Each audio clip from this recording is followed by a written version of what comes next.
Hey,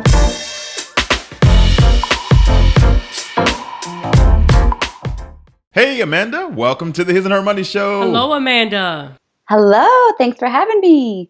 We are glad that you are here because you're here to share your awesome journey to debt freedom with everybody, and we can't wait to hear all about it. But before we do that, can you just take a moment and introduce yourself to everyone that's listening and let them know what you are all about? Absolutely. So my name's Amanda, and by profession, I'm a nutrition coach. So I like to say that I help people create a lasting relationship with food. And the bigger part is I'm a wife and a mom of a husband who also owns his own business. So needless to say, I am really busy with lots of things going on in my life. That's awesome. So let's talk about the debt that you were in. How much debt were you in, and what type of debt was it, and how long did it take you guys to pay it off? Sure. So at the bottom of the ugliness, we were in about $50,000 of debt. And we mostly it came from credit cards, sadly, and also a vehicle loan that we owed. And it really began before we even got married because we decided to have a big wedding and we charged it. And so we had no idea at that point that we were already setting ourselves up for money failure. And it then, when all was said and done, took us about 2 years to get out of that debt. Wow. Now, you said that you had the mentality to go into this wedding, this union, this marriage, and you all had the mindset of, hey, let's just charge it.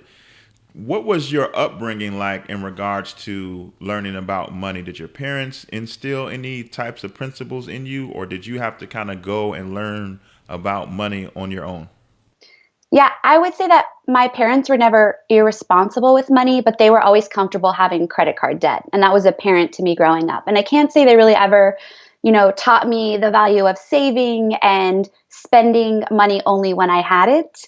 And so I think my husband and he experienced, his dad passed away when he was young. And so he lived with his mom. She was a single mom just trying to make ends meet. And so his money experience was very different too. I mean, he came from a place where it was kind of survival. And so we're like, we're getting married. This is a once in a lifetime opportunity. Like, we want to have the wedding we want to have. And financially, we were providing most of it. And so we just decided it's special. Let's do it. Now, has that kind of, now that you all are in this phase of life and you've learned a lot along the way, does the way that you were raised and the subsequent actions you took with your money, does that change your mind, or does it affect the way that you teach your kids when it comes to personal finance? 100% yes. I feel like I have an obligation now to show my kids the value of saving and what it means to understand and I guess prioritize like what comes first in life and what are necessities and what are wants, which I think was something that my husband and I really had a hard time deciphering between, especially when you're young and you have your first real job. I signed, initially I was a teacher. I signed a teaching contract for pittance basically, and I thought I was rolling in the dough. And so I think that it drastically changes how I want them to see us interacting with money, but also they hold me accountable to showing what a budget looks like and helping them know, okay, you've got this money in your hands, grandma gave you $100 for Christmas. Like, what are you going to do with it? What is your priority? Yeah. So tell us, what was the point? What was the triggers that kind of led you guys to say, you know what, we need to get out of debt? Yeah, I think number one is we had created this vicious cycle of we loved getting like a big tax refund. We didn't at the moment really understand like the value of keeping that in our paycheck. And so we loved a big refund. And then every year that money just went towards debt. It was a drastic snowball. So we get this big refund and it's on credit card debt. And we're like, this just doesn't add up. Like, we're sick of paycheck to paycheck. And I think a big breaking point was we had just had our second baby. I was, like I said, at the moment teaching high school, and I was with my husband's crazy schedule. I wanted to be home with the kids. And so we were ready to like dwindle down to basically one income. And so we needed to manage our money better if that was ever going to happen. How tough of a choice was that? Because at the point where you decided that you would rather spend your time at home with the kids while they're young to kind of give them that presence as they were growing in their early years versus your financial situation. How tough were those conversations trying to figure out, can this be done? Can we go down to one income, or do we have to maintain these two just to keep afloat? Yeah, it was extremely difficult because, I had gone to school, I'd had a master's degree in education. I was giving all that up now to be with my kids. And if you would have talked to me in college, I would have told you I was never going to be a stay-at-home mom. Like I was a working girl, and that wasn't for me. And so we really had to evaluate, like, are we willing to make the behavioral changes that it's going to take to be able to live that freedom of financial freedom. And so I had the opportunity to take a year, sabbatical to kind of take leave and test the waters. We sold my husband's like baby truck that we had paid off on a brand new Tacoma. We sold it for cash and we banked that money, and then started kind of seeing like, okay, this is kind of our fallback, if you will, to help pay some bills and get rolling so that we could survive. And then that kind of, it was obviously really hard to for him to give that up, but I really think it was the motivation that set the momentum in order for us to begin that debt payoff. So tell us, what were some of the things that you guys did in order to pay off this debt in only 2 years? So, like I said before, one thing was the vehicle got paid. The vehicle got sold, which gave us a little bit of stash cash and some comfortableness in starting to pay off the debt. I think a few things for us were key. One was creating a budget. Like if you would have talked to me when we first got married, there was no such thing. We had never used a budget. We just checked our bank account. Like, do we have cash in there? Sure. So the act of physically writing a budget, coming together as a couple every month and like seeing where our finances were was huge, because that reality like stunk.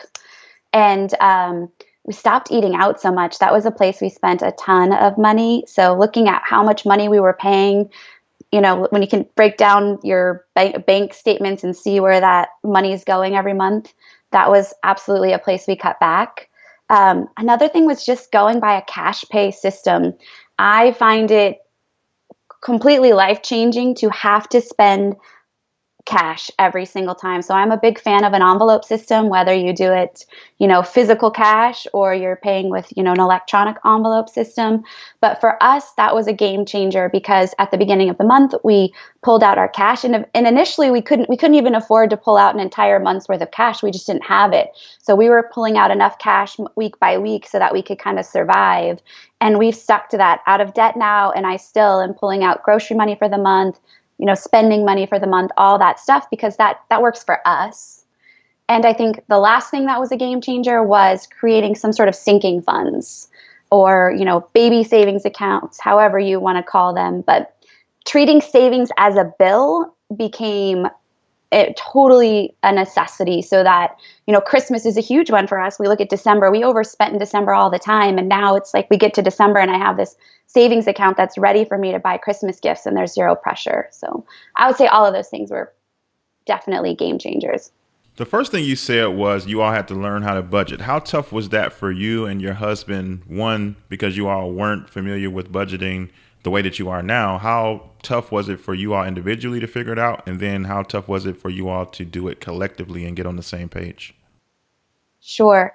The good news is we were extremely supportive of, we were both 100% in, which I think is a necessity in a relationship. When you have one person teetering on like, I don't know if I'm ready to commit, that's challenging. And I would credit, we have a mutual friend actually who was a driving force behind that change, Money Peach. He's a great friend of ours. And I remember sitting down at his kitchen table and he's like, this is a budget and here's what that looks like. And let's do the math. How much money are you spending on your cable bill? I mean, we cut cable, we did without cable. We did those things that were necessary to get to that point. So I think once we saw it in action and we were kind of, surrounding ourselves with some friends that were supportive, because there were definitely friends that were like, what are you doing? Then it became easier each month. And then you get into this pattern of accountability for you. So I think initially there was a lot of tweaking and adjusting to see where we were allotting our money and what was doable and what was tight. I cut my budget for groceries way too shy in the beginning, and we couldn't thrive on that. And so we had to make adjustments as we went. Yeah, Chris from moneypeach.com is a good friend of the show, and we love him a lot. Now, I want to talk about that because that may or may not have been easy. You all sought help from Peach, and you and your husband went over there and sat down. Did you all have to kind of put pride to the side to admit first that we tried to figure this out and it's not working and we need somebody who knows what they're doing? How tough or easy was it to seek out the help and then go through with what you learned from that coach? Yeah, I'm 100% honest. I was mortified. I was embarrassed because I felt like I didn't have my crap together. Here I am, an educated adult. My husband's the same. And we need help from, at the time he was a friend. He wasn't, this is years ago. And so he's just kind of really coming to see the value of it in his life. And it was, I had to absolutely put my pride aside and say it's worth it to face the music and get where I want to go instead of lingering out here in like no man's land and living that continual cycle of paycheck to paycheck. How about your husband? Because the brothers, it's not easy for us to go sit down at another man's table or to call an online financial coach or to go sit down necessarily with a financial advisor and say, as the head of this household, I can't figure this out. How tough was it for him? Well, I liken it to food. Obviously, I work with people on food all the time, and money and food is so the same thing. You have to change your behaviors if you want results. And he felt the same way. We just kind of had to suck it up. And he manned up, and he tends to be the bigger spender. I don't know how lots of relationship dynamics are. I buy more things that are cheaper, right? We go and we're like, budget purse. And I'll buy 10 purses, which I actually don't do anymore, but he buys like a high ticket item. And so he had to come to understand that, those things had to be on hold. And if we were going to get anywhere, it was going to take both of us. Interesting. So we both teach that there's kind of two sides to the equation. When you're trying to get out of debt, you're trying to get your finances in order. There's the figuring out where you can cut, but there's also figuring out ways that you can increase your income. So in this journey that you were on, you figured out a way. You started a business. Talk to us about how you decided that you were going to try and pursue additional income, and then how did you figure out what business you could create to do that? Sure, absolutely. Okay. So like I mentioned, I was a teacher. So I left that position and I had been doing some side tutoring, and I would always had a little bit of a side hustle. I was a coach. I led some extracurricular activities. I did some tutoring just to supplement my teaching income because you guys know very well, we don't get paid for what we deserve and the amount of time. And so when I left all of that behind, I began kind of looking at, obviously, like you said, you can cut, but it only takes you so far. And I kind of stumbled into a time in my life where I was looking to, as a mom, you kind of lose yourself. And now I've left this career. I've devoting everything to my children, and I kind of had lost a sense of purpose for myself. And that became rekindled through a relationship I developed with a mentor. And all of a sudden, I began working with people and seeing progress by helping guide them to kind of food freedom and learning how to manage their nutritional habits and changing, those same kind of money habits I was changing were happening with food. And so all of a sudden, this hobby kind of came to me. And at first, I treated it just like a hobby. I was like, this is cool. I'm so enjoying it. I'm afraid to turn my passion to profit. And then my husband and I actually went and celebrated our 10-year anniversary. And it was like one of those moments, you guys have probably had them, where it's like, all right, I'm in. I'm 100% in now. Like for our family to experience where we want to go, and for me to feel fulfilled, I was ready to kind of take this hobby to a business. And so it's grown since then. So I take on clients one-on-one, and it's all internet based, which is really cool because I have clients all over the globe. And I help them become more aware of their food habits and lead them to whatever nutritional goals they have. And along with that, I have a blog that supports that and helps just people try to find the healthier way of life. Know that. So what's the name of it and where can they find you? Sure, you can find me at awalkmyway.com. And if you go there, actually, awalkmyway.com/free resources is also like a great place to find all the good free stuff that I offer, all sorts of guides and take homes that I think can be beneficial to anybody that's ready to take the plunge and start committing themselves to a healthier lifestyle. I love it. Love that. Love that. So, along your journey of debt freedom, you've discovered this side hustle that now has become a business. Were there any obstacles that you guys had to overcome on the way of becoming debt free? I think that obstacles definitely, we're kind of getting buy-in from our support crew, like our friends and family. Sometimes that's definitely a hurdle. Having to say no to social events along the way, and then you start, creating this business, and along with that, my husband also was kind of growing on his end too, and so together. Um, I think the work-life balance and figuring out how that all is going to merge together and looking at our spending habits personally and how that's going to translate to my business and how the two tie together is definitely a work in progress. I didn't come from a business background. I came from a health and fitness and nutrition background. So a lot of the money management in business I felt like really transitioned from my personal experience. I was not willing to compromise those same habits I'd learned personally, and I knew that I was going to have a cash-based business and make sure that I didn't encounter those same obstacles on a professional level that I did on a personal level. What was the toughest part about your journey to debt freedom? I think the toughest part is consistency. And there are moments where it's like the reward cycle, like, wow, we just paid off this huge chunk. Like, let's go out and celebrate. And then those celebrations become, like domino effect. And so I think trying to find consistency and realizing that the journey's not going to be perfect. There were months we overspent and we exceeded our budget, but the ability to come back to it and then, reground yourself the next month and constantly being consistent and holding each other accountable, I think was just the biggest struggle. It's easy to lapse back into old habits if you don't continue to keep the goal in mind. And so I think just consistency was definitely the greatest struggle.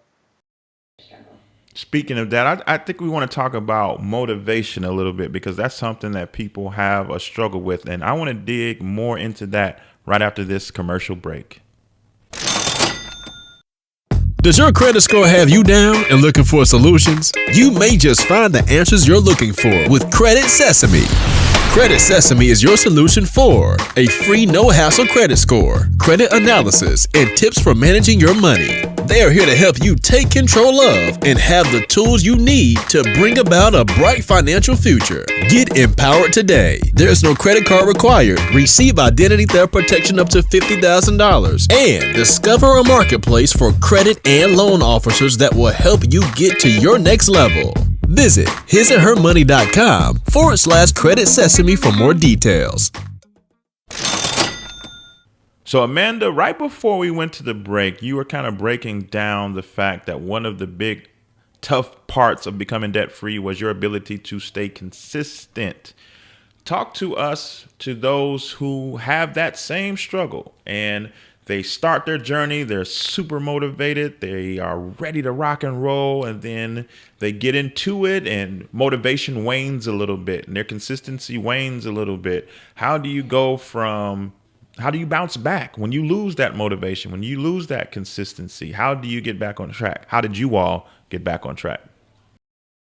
Yeah, I think one of the ways that in the beginning, when you have $50,000 of debt and you don't have enough to really make huge payments down on that debt, it's easy to feel defeated. And so I think one thing for us is we kind of kept like a tally sheet, if you will, and we could physically see that even though in the beginning we were only able to pay an extra $100 here, an extra $200 here, we were crossing it off and we were seeing progress. And then when that debt snowball starts to happen and that 200 turns into 400 a month, turns into 600, then you actually start to see, when you log into your credit card statement and you actually see like progress each month, that was motivational for us. So we would have to log into those accounts sometime and just realize like, look where we started because here's where we are now.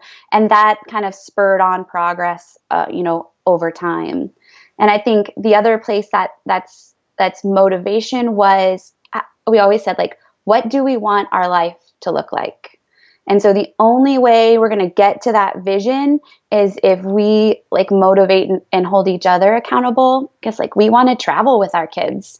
And if we are not going to maintain consistency, then we're never going to get to that place. And so just thinking of them was a lot of motivation. I love that. So tell us about your family and friends. I know that you touched on a little bit. You mentioned them, but what was their response like when you guys told them, hey, you all, we're going on this journey. We can't go on this trip, this year.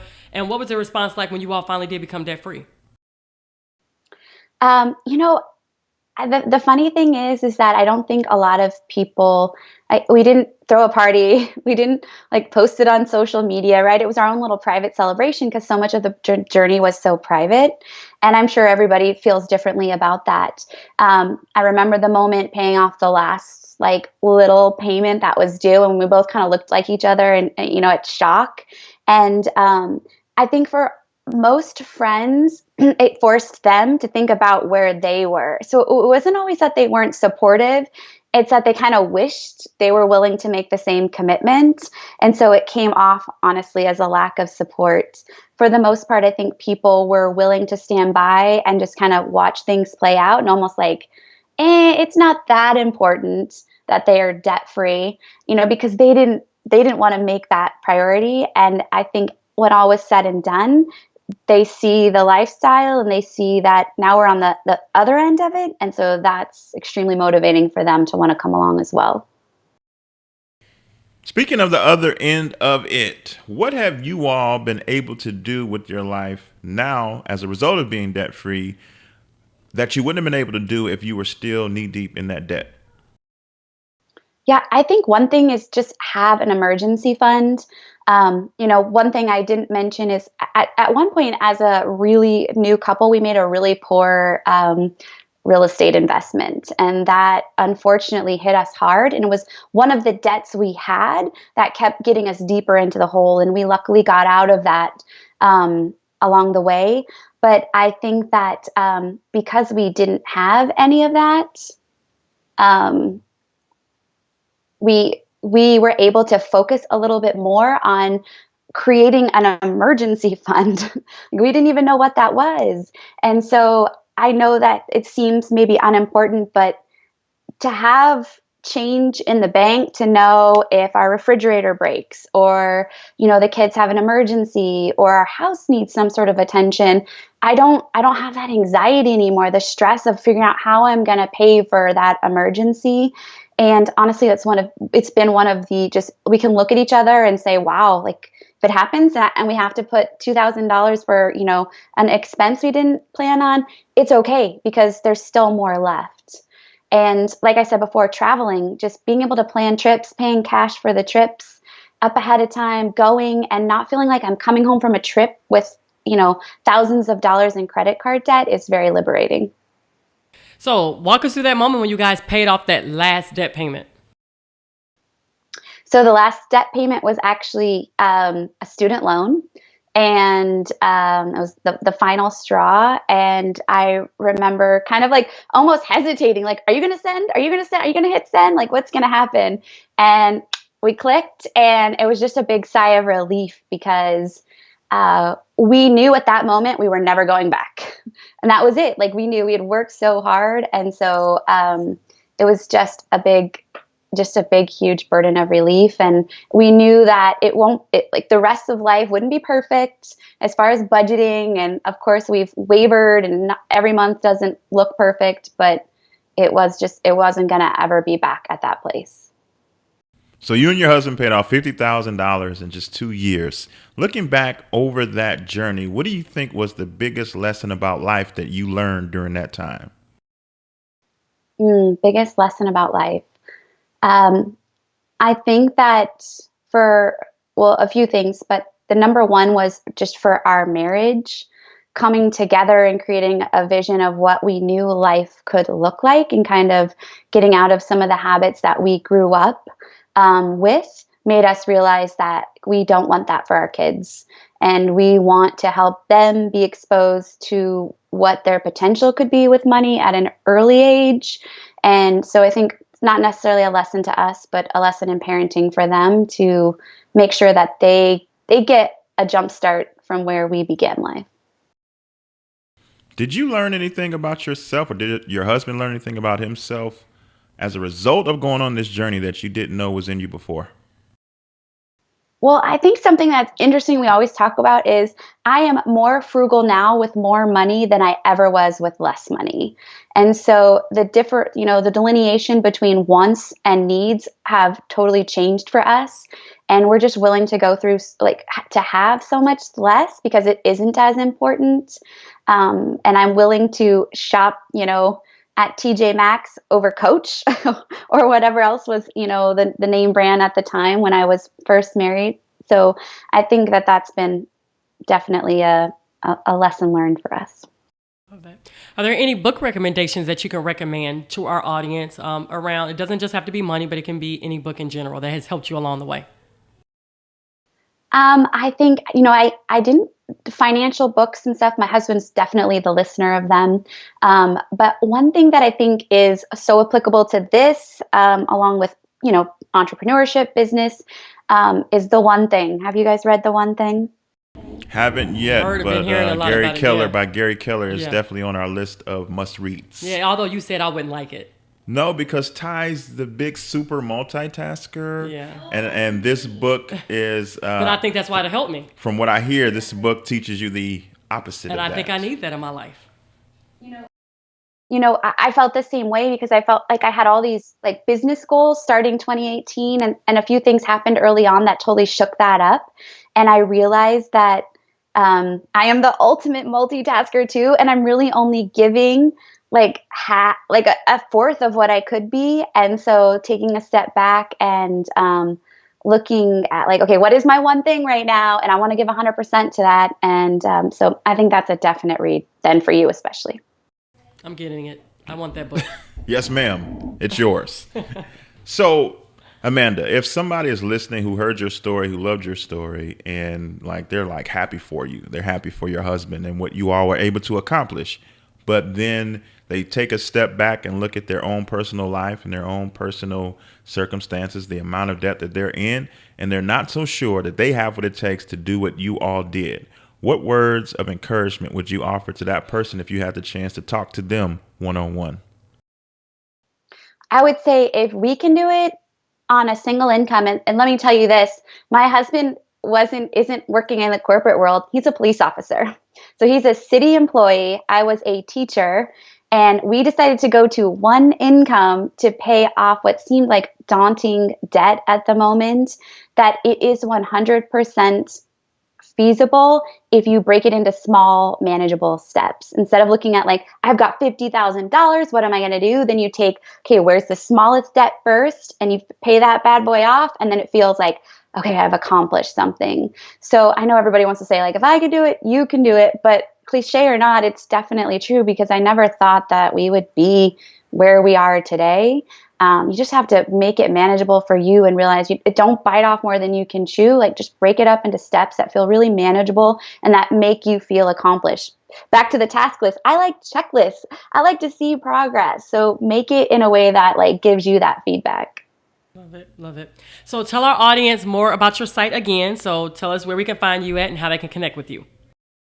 Sure. So you can connect with me at walkmyway.com.